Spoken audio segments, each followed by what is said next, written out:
রাত পোহালেই দেশে বাজেট, পূর্ণাঙ্গ বাজেট। আম আদমি থেকে পলিটিশিয়ান সকলেই তাকিয়ে রয়েছেন সেদিকে, তাকিয়ে রয়েছেন শিল্পপতিরাও।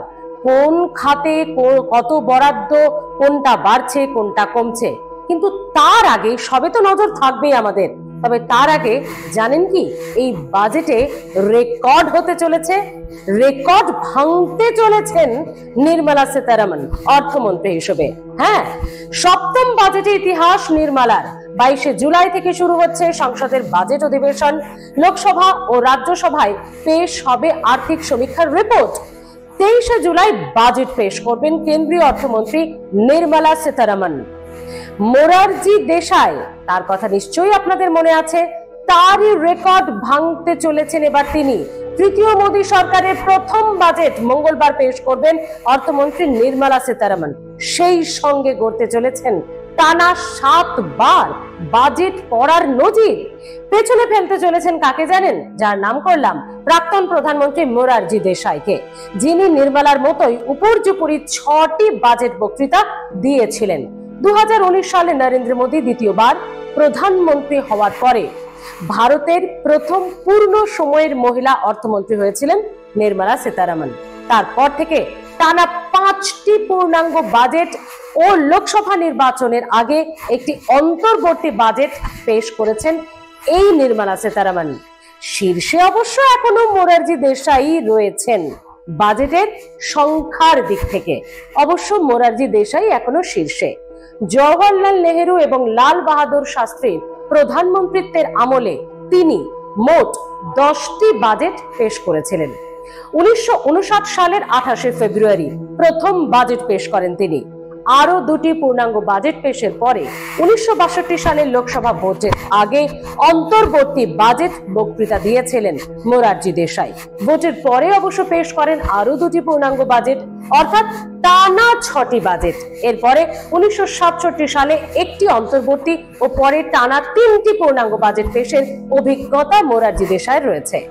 সংখ্যার নিরিখে দ্বিতীয় পি চিদম্বরম। 1996 এর 19শে মার্চ যুক্ত ফ্রন্ট সরকারের সময় তার প্রথম বাজেট ছিল। তখন প্রধানমন্ত্রী এইচ.ডি. দেবেগৌড়া, নিশ্চয়ই আপনাদের মনে আছে। সেই সরকারের অধীনে আরো একটি বাজেট পেশ। 2004 সালে ইউপি এর আমলের সময়ে ফের অর্থমন্ত্রীর পদে ফেরেন পি চিদম্বরমে। 2008 পর্যন্ত পেশ করেন 5টি বাজেট। 2013-14 সালে আরো 2টি বাজেট পেশ করেন পি চিদম্বরম। তৃতীয় স্থানে থাকা প্রয়াত প্রণব মুখোপাধ্যায়ের ঝুলিতে ছিল 8টি বাজেট পেশের অভিজ্ঞতা। 1982 থেকে 3টি ও 2009 ও 12 সাল পর্যন্ত টানা 5টি বাজেট পেশ করেছিলেন বাঙালির এই অর্থমন্ত্রী। এবারের বাজেট অধিবেশনে 6টি বিল পাশ হওয়ার কথা রয়েছে। এবারের বাজেট অধিবেশনে 6টি বিল পাশ হওয়ার কথা, অত্যন্ত গুরুত্বপূর্ণ সেই বিলগুলি। পাশাপাশি জম্মু কাশ্মীরের বাজেট নিয়েও আলোচনা হওয়ার কথা। ইতিমধ্যেই নিট কাণ্ড ঘটেছে, তারই সঙ্গে পরপর রেল দুর্ঘটনা, মূল্যবৃদ্ধির মতো খুব প্রাসঙ্গিক প্রসঙ্গ রয়েছে। এই ইস্যুগুলি নিয়ে অস্ত্রের শান দিয়েছে বিরোধীরা ইতিমধ্যেই।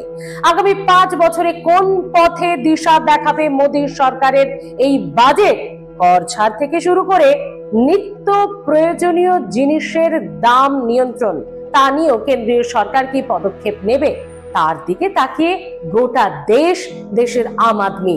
এবার অধিবেশন 12 আগস্ট পর্যন্ত চলবে। বেশ কয়েকটি বিল এই অধিবেশনে পাশ করাবে মোদী সরকার, এমনটাই জানা যাচ্ছে। আর লোকসভা ভোটে বিজেপি ভালো ফল করতে পারেনি ঠিকই, তাই এবারের বাজেট অনেকটাই গুরুত্বপূর্ণ বলে মনে করছে রাজনৈতিক মহল থেকে শুরু করে বিশেষজ্ঞরা, অর্থনীতিবিদরা। বাজেটের সম্ভাব্য চমক নিয়ে জল্পনা তো চলছে, তা তো আগামীকাল সকালে বোঝা যাবে। তবে তার আগে বাজেটে যে গুরুত্বপূর্ণ বিষয়গুলি উঠে আসবে তার আগাম আভাস আপনাদের দিলাম। এবং অবশ্যই মহিলা অর্থমন্ত্রী হিসেবে, অর্থমন্ত্রী হিসেবে একেবারে মোরারজি দেশাইকে ছুঁয়ে তার রেকর্ড ভাঙতে চলেছেন নির্মলা সীতারামন। হ্যাঁ, বাজেটের এই সমস্ত রেকর্ড নিয়ে আগামীকাল বাজেট পেশ।